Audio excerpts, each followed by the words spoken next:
उम्मीद है आप सब बहुत अच्छे होंगे, बहुत बढ़िया होंगे और मैं भी ठीक हूँ। तो हम भुगतान संतुलन पढ़ रहे थे और आज भुगतान संतुलन की आखिरी क्लास है। ठीक है, आज से भुगतान संतुलन फिनिश। नेक्स्ट हम पढ़ेंगे उद्योग, इंडस्ट्री। तो भुगतान संतुलन को हमने दो भागों में बांटा था, चालू खाता और पूंजी खाता।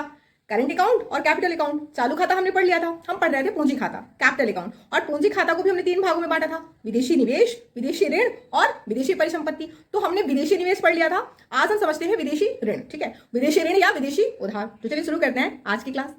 संविधान के ये पॉइंट वाइज सुनना है। ठीक है, आपको कोई मैथमेटिकल कॉन्सेप्ट नहीं है, ऐसा कुछ सिर्फ सुनना है। पीटी के रिगार्डिंग इंपॉर्टेंट है, तो पॉइंट वाइज सुनते जाइए। ठीक है, विदेशी निवेश या विदेशी ऋण।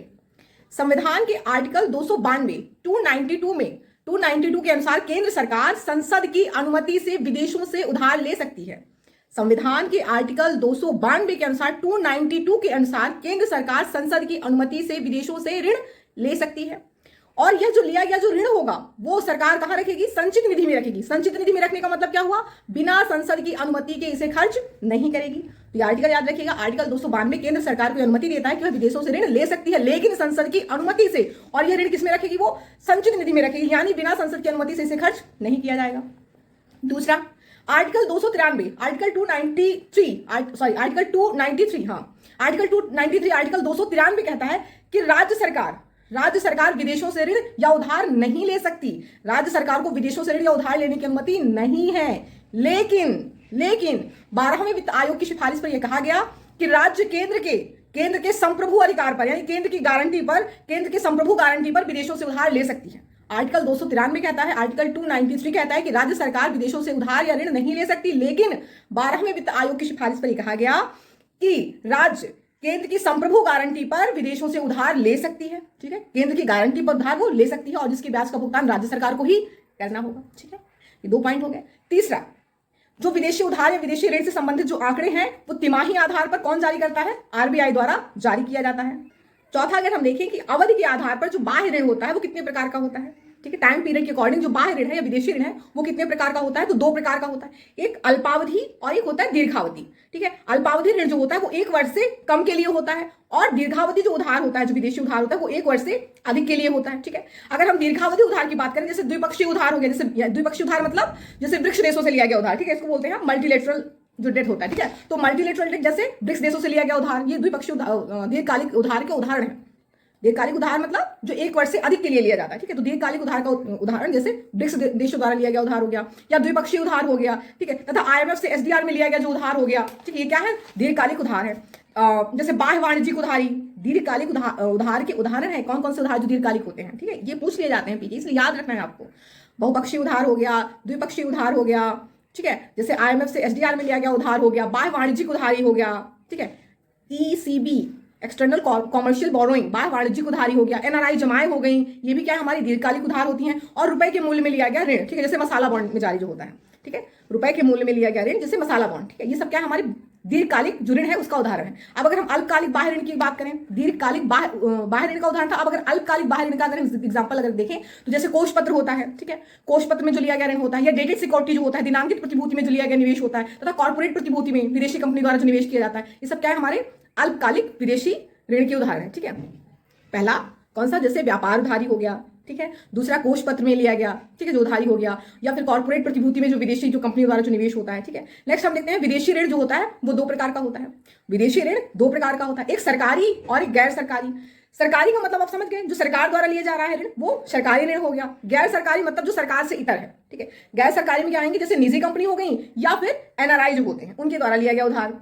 ठीक है, तो सरकारी ऋण में सरकार द्वारा लिया गया ऋण और गैर सरकारी में निजी कंपनी तथा एनआरआई जमाओं को शामिल किया जाता है। ठीक है, तो विदेशी ऋण दो प्रकार का होता है, एक सरकारी और एक गैर सरकारी। सरकारी जो सरकार द्वारा लिया जाता है और गैर सरकारी मतलब जो सरकार द्वारा लिया गया, और गैर सरकारी मतलब जो सरकारी से इतर है, यानी निजी कंपनी या फिर एनआरआई जमाओं को इसमें शामिल किया जाता है। ये पॉइंट वाइज आप समझ रहे हैं। ठीक है, नेक्स्ट हम देखते हैं कि आप ये बताइए कि विदेशी ऋण में जो सरकारी ऋण ज्यादा है या गैर सरकारी ऋण ज्यादा है?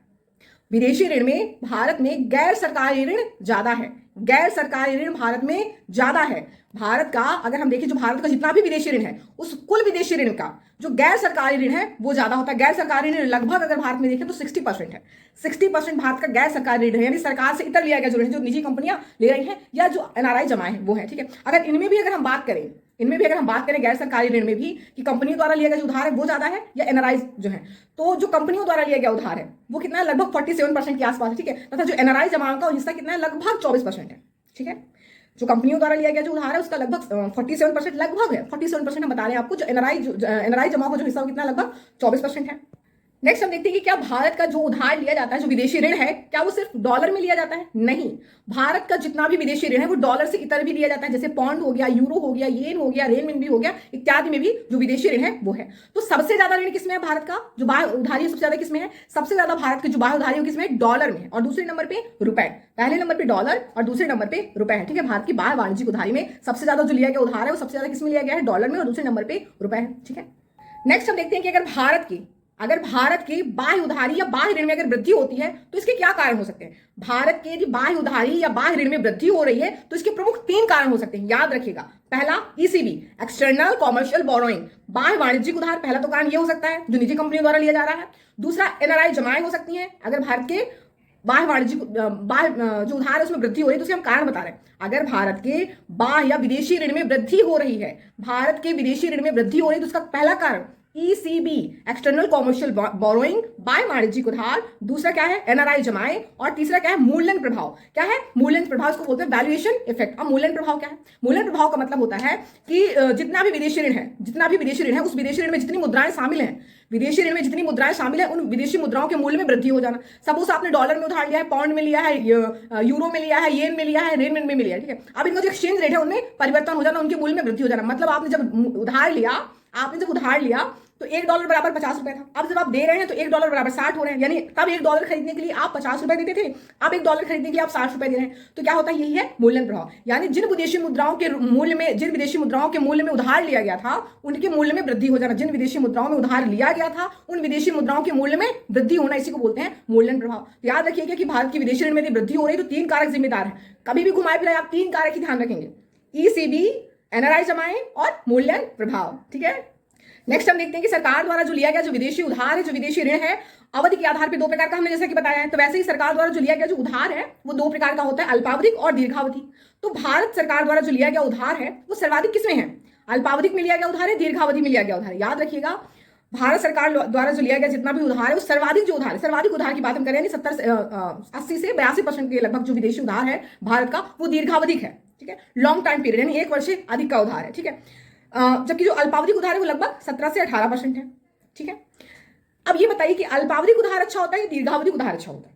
अभी भी आपसे पूछी IAS-PD 2020 में पूछा भी गया था कि अल्पावधिक उधार की अच्छा है या दीर्घावधिक उधार अच्छा है, 20 में पूछा गया है। तो याद रखिएगा, वित्तीय संकट से निपटने के लिए तथा विनिमय दर जोखिम से बचने के लिए दीर्घावधिक उधार अच्छा होता है। कभी भी आपसे पूछा जाए कि अल्पावधिक उधार अच्छा होता है या दीर्घावधिक, तो हमेशा याद रखिएगा दीर्घावधिक उधार अच्छा होता है वित्तीय संकट से निपटने के लिए और साथ ही विनिमय दर जोखिम से बचने के लिए, ठीक है। कोरोना महामारी में हमने देखा था, ठीक है। विनिमय दर जोखिम का मतलब कि अगर किसी साल जो विनिमय दर है, सपोज $1 बराबर जब आपने उधार लिया था 70 रुपए है, $1 बराबर 70 रुपए, और जब आप दे रहे हैं तो $1 बराबर 80 रुपए। तो दीर्घावधि अगर उधार है तो आप रुक जाएंगे, आप तब देंगे जब $1 बराबर वही आपका रेट हो जाएगा, है ना। तो विनिमय दर जोखिम से भी बचा रहा है और वित्तीय संकट से निपटने में भी सहायक होता है कौन? दीर्घकालिक उधार। तो दीर्घावधिक उधार जो होता है वो बेहतर होता है अल्पावधिक उधार की तुलना में। अब हम ईसीबी को समझते हैं। ईसीबी, एक्सटर्नल कॉमर्शियल बोरोइंग, बाह्य वाणिज्यिक उधार को समझते हैं कि बाह्य वाणिज्यिक उधार है क्या। ध्यान से सुनिएगा, यह वह उधार होता है जो निजी कंपनियों द्वारा विदेशों से लिया जाता है। किस उद्देश्य? व्यावसायिक उद्देश्य। वह उधार जो निजी कंपनियों द्वारा विदेशों से व्यावसायिक उद्देश्य के लिए लिया जाता है उसको बोलते हैं बाह्य वाणिज्यिक उधार, ईसीबी, ठीक है।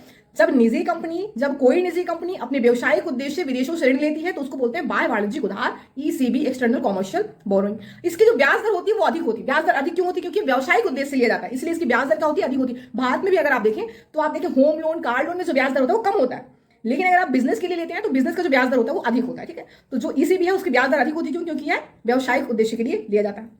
ईसीबी के अंतर्गत हमने बोला कि कोई निजी कंपनी जब विदेशों से उधार लेती है तो इसका मतलब कि क्या कोई भी निजी कंपनी उधार ले सकती है? नहीं, केवल वो ही निजी कंपनी विदेशों से उधार ले सकती है जो एफडीआई आकर्षित करने की क्षमता रखती है, जो एफडीआई को आकर्षित करती है, यानी जो एफडीआई प्राप्त कर सकती है, जो एफडीआई प्राप्त करने के दायरे जो कंडीशन है उसमें आती हो, केवल वही निजी कंपनियां ही विदेशों से उधार ले सकती है। केवल वे ही कंपनियां विदेशों से उधार ले सकती हैं जो एफडीआई प्राप्त करने के योग्य हैं। इसके अतिरिक्त कौन कौन और ले सकता है? सिडबी ले सकता है, स्पेशल इकोनॉमिक जोन, वो एक्सिम बैंक हो गया, और जो पोर्ट्स ट्रस्ट है वो ले सकते हैं। ठीक है, SIDBI, Exim bank, special economic zone हो गया, एसईजेड, और पोर्ट ट्रस्ट, ये भी क्या कर सकते हैं? विदेशों से उधार ले सकते हैं, यानी ईसीबी के अंतर्गत उधार ले सकते हैं। अच्छा, तो जो निजी कंपनियां हैं वो विदेशों से उधार क्यों लेती हैं? आपके दिमाग में आया होगा भाई वो भारत में उधार ले सकती हैं, क्यों नहीं ले रही भारत में? क्योंकि भारत में जब उधार लेती हैं तो जो उधार की प्रक्रिया है, पहली बात तो बहुत लंबी है, दूसरी बात इतनी आसानी से उनको उधार मिलता भी नहीं है। ठीक है, तो इसलिए वो विदेशों से उधार लेना पसंद करती है। और साथ ही साथ हम देखते हैं विनिमय दर जोखिम भी ज्यादा नहीं होता। विनिमय दर जोखिम ज्यादा न होने का मतलब ये दीर्घकालिक उधार होता है, चूंकि ईसीबी, ठीक है, ईसीबी दीर्घकालिक उधार होता है, तो होता क्या? विनिमय दर जोखिम कम होने का मतलब जैसे मैंने आपसे उधार लिया, ठीक है, तो जब मैंने लिया तो $1 बराबर 70 रुपए था। अब जब मैं आपको देना चाहती हूँ तो $1 बराबर 80 रुपए होगा, तो मैं रुक जाऊंगी, क्योंकि दीर्घकालिक मैं रुक जाऊंगी। या फिर अगर मेरा टाइम पीरियड हो रहा है तो मैं क्या करूंगी? किसी दूसरे से लेके आपको दे दूंगी डॉलर में। ठीक है, जैसे मैंने आपसे डॉलर में लिया था वैसे किसी और से लेकर डॉलर में दे दूंगी, वहीं से वहीं का। फिर उसको मैं तब चुका दूंगी जब विनिमय दर क्या होगा? संतुलित हो जाएगा। ठीक है, तो ये कारण होता है। तो ईसीबी की कुछ विशेषताएं हैं, जो external borrowing, external commercial borrowing, जो बाहर वाणिज्यिक उधार है, उसकी कुछ विशेषताएं हैं। क्या क्या विशेषताएं हैं? कि जो ईसीबी है उसका नियामक कौन है? आरबीआई। ईसीबी का नियामक आरबीआई है। ईसीबी में उधारी दो प्रकार से ली जा सकती है, एक स्वचालित मार्ग से और एक होता है अनुमति मार्ग से। अब ये वो स्वचालित नहीं है कि बिना आरबीआई की अनुमति से या फिर केंद्र सरकार की अनुमति से, ये वाला नहीं है, यहाँ पे सिर्फ आरबीआई है। स्वचालित मार्ग मतलब बिना आरबीआई की अनुमति से, और अनुमति मार्ग मतलब आरबीआई की अनुमति से। तो ईसीबी के अंतर्गत दो प्रकार की उधारी ली जा सकती है, स्वचालित मार्ग से और अनुमति मार्ग से। स्वचालित मतलब बिना आरबीआई की अनुमति के, स्वयं से मतलब, और दूसरा है आरबीआई की अनुमति से, जिसको बोलते हैं अनुमति मार्ग। अभी क्या कंडीशन से वो अलग होता है, आपका वो पढ़ने का इतना डिटेल में विषय नहीं है।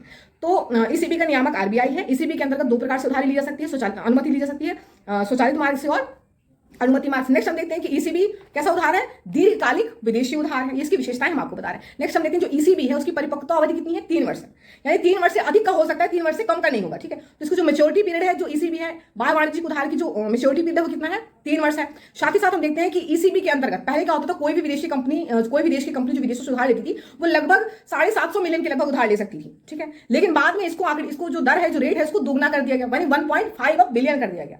अच्छा, अब ये जो विदेशी ऋण है उसको बढ़ा दिया गया ईसीबी के लिए, जो बाह्य वाणिज्यिक उधार है उसकी सीमा को बढ़ा दिया गया। पहले कितना था? 750, 750 था, 750 मिलियन था। अब इसको कितना कर दिया? 1.5 गुना कर दिया गया, यानी 1.5 बिलियन कर दिया गया। अब इसको बढ़ा दिया गया, तो इसके फायदे क्या है?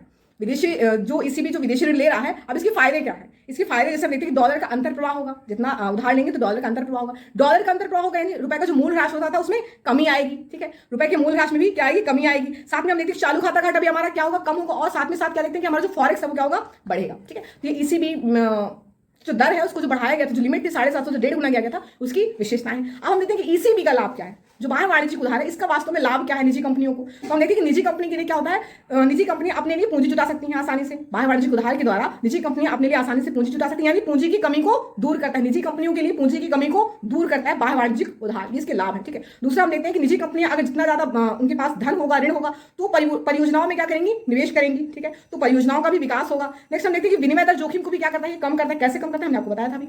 नेक्स्ट हम देखते हैं दीर्घकालिक होने के कारण इसका जो पुनर्भुगतान भी होता है क्या होता है? आसान होता है। ईसीबी दीर्घकालिक ऋण होता है, तो दीर्घकालिक होने के कारण इसका पुनर्भुगतान भी आसान होता है, आप आसानी से चुका सकते हैं, इतनी हड़बड़ी भी नहीं होती है। ये ईसीबी की क्या है? कुछ विशेषताएं हैं, यानी उसका कुछ लाभ है, ईसीबी का लाभ है। अब नेक्स्ट एक नया टॉपिक समझते हैं कि ऋण जीडीपी अनुपात क्या है। ऋण जीडीपी अनुपात क्या है? डेट जीडीपी रेशियो क्या होता है? ऋण जीडीपी का अनुपात का मतलब होता है सरकार द्वारा लिया गया कुल उधार। सरकार द्वारा जब लिए गए कुल उधार को जीडीपी के अनुपात में दिखाते हैं, दर्शाते हैं, तो उसको बोलते हैं ऋण जीडीपी अनुपात। सरकार द्वारा लिया गया कुल उधार को जब जीडीपी के रेशियो में दर्शाते हैं, जीडीपी के प्रतिशत में दर्शाते हैं, तो उसको बोलते हैं, क्या बोलते हैं उसको? ऋण जीडीपी अनुपात। कुल उधार में क्या आएगा? बाह्य और आंतरिक दोनों आएगा। ठीक है, आप बोर्ड में समझिए, अच्छे समझिएगा। ठीक है, ऋण जीडीपी अनुपात, डेट जीडीपी रेशियो, सरकार द्वारा लिया गया जब कुल उधार, हमने क्या किया? सरकार द्वारा लिए गए जब कुल उधार को जीडीपी के प्रतिशत के रूप में प्रदर्शित करते हैं, तो उसको बोलते हैं जीडीपी ऋण अनुपात। ठीक है, तो सरकार द्वारा जो लिया गया कुल उधार है उसको, उसका मतलब है आंतरिक उधार, यानी आंतरिक ऋण और बाह्य ऋण।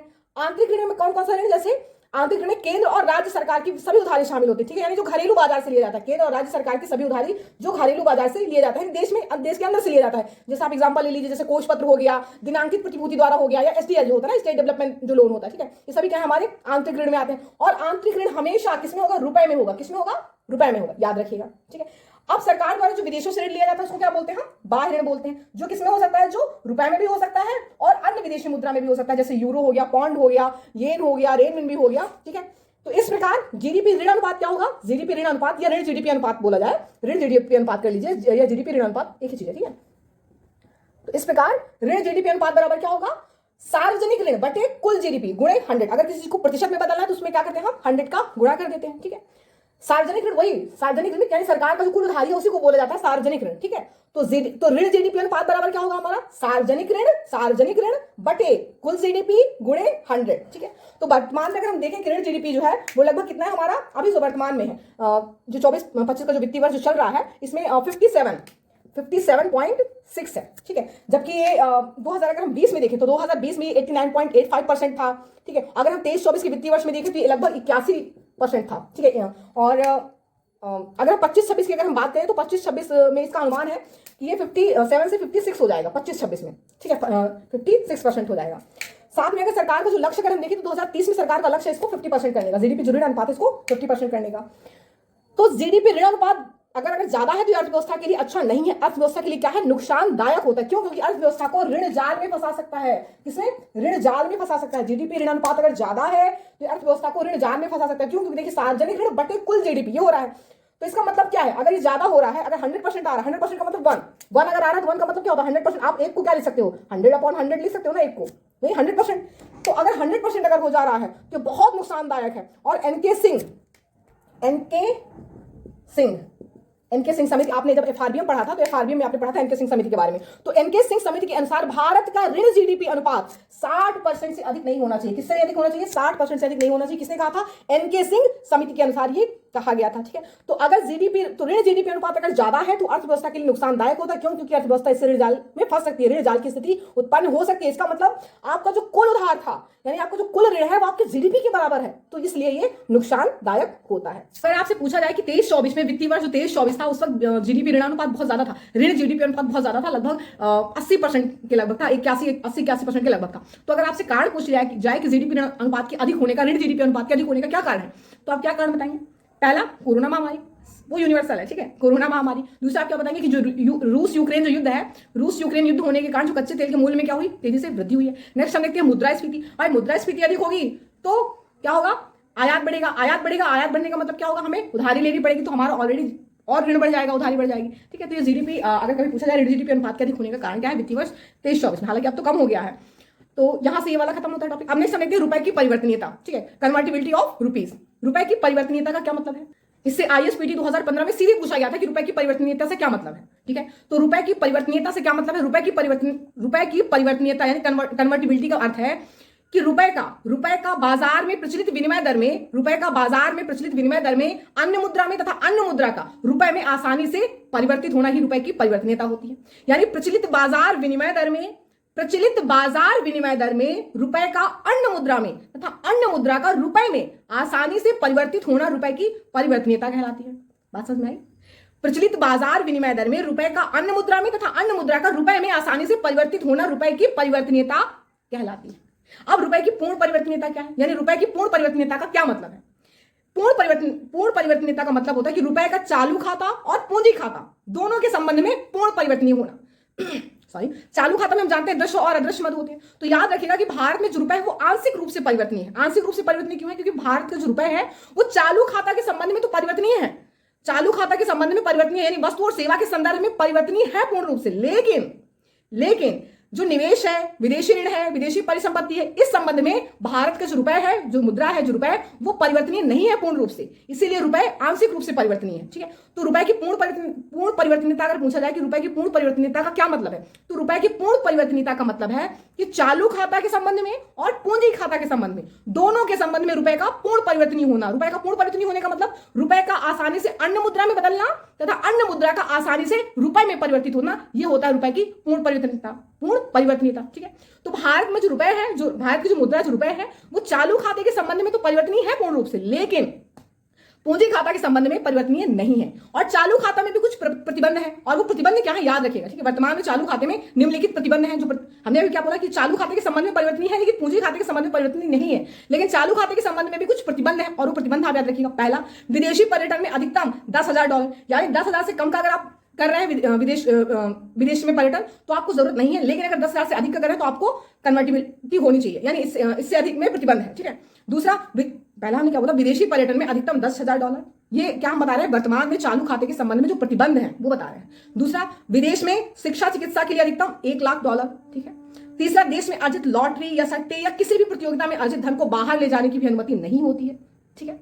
बिना सरकार की अनुमति से आप उनके बिना संज्ञान के नहीं ले जा सकते। नेक्स्ट हम देखते हैं कि भारतीय कलाकार को अन्य देश द्वारा विदेशी मुद्रा में किया गया भुगतान, ये भी क्या है, चालू खाते के संबंध में प्रतिबंध। तो इस प्रकार हम देखते हैं कि चालू खाता के संबंध में रुपए पूर्ण परिवर्तनीय है कुछ प्रतिबंध को छोड़कर, और अगर हम देखें पूंजी खाता के संबंध में रुपए पूर्ण परिवर्तनीय नहीं है। तो अगर यानी आंशिक रूप से परिवर्तनीय है पूंजी खाता के संदर्भ में, जबकि रुपए का अंतरराष्ट्रीयकरण के लिए रुपए के, जैसे डॉलर अंतरराष्ट्रीय मुद्रा है ना, किसी भी मुद्रा में आसानी से परिवर्तित हो जाती है, तो रुपए के अंतरराष्ट्रीयकरण के लिए चाहिए कि रुपए पूर्ण परिवर्तनीय हो, यानी चालू खाता और पूंजी खाता दोनों के संदर्भ में रुपए परिवर्तनीय हो। ठीक है। और रुपए की परिवर्तनीयता से संबंधित यानी पूंजी खाता का जो आंशिक रूप से पूंजी खाता जो आंशिक रूप से परिवर्तनीय है, उससे संबंधित समिति कौन सी है, तारापुर समिति। तारापुर समिति 1 और 2। ठीक है।